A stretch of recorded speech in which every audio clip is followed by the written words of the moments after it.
आज आम बोईतालु फूल बरा बनैबा। एथिपाई सामग्री गुड़िक होउची बेसन, बोईतालु फूल, चाउल गुंड, लुण, गोटा जीरा, हलदी गुंड, लंका गुंड और तेल। प्रथम बेसन रे स्वाद अनुसार लुण, अल्प गोटा जीरा, अल्प हलदी गुंड, लंका गुंड देबा, चाउल चूना देबा,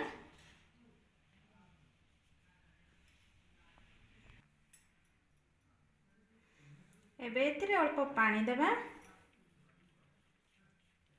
याको गोलाई देबा।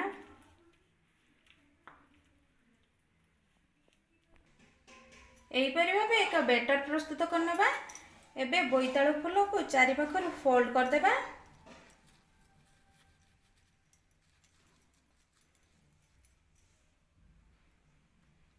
बोईतालु फूल को बोड़े देबा।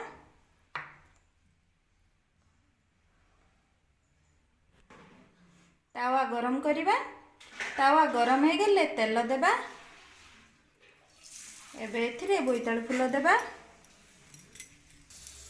एहीपरि भाबे सब फूल को प्रस्तुत करनेबा।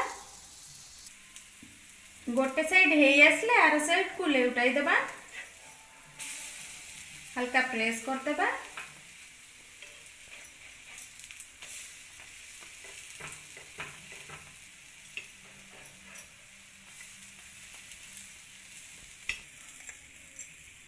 एबे एथिरे अल्प तेल दे देबा।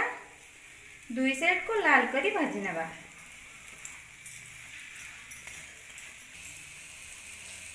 यार दुई साइड लाल हो गलानी।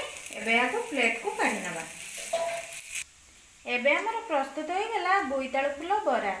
नुआ नुआ रेसिपी शिखिबा पाई मो चैनल को सब्सक्राइब करंतु एवं मो वीडियो को लाइक एंड शेयर करंतु। कमेंट और सजेशन देबा को भूलिबे नाही। Thank you.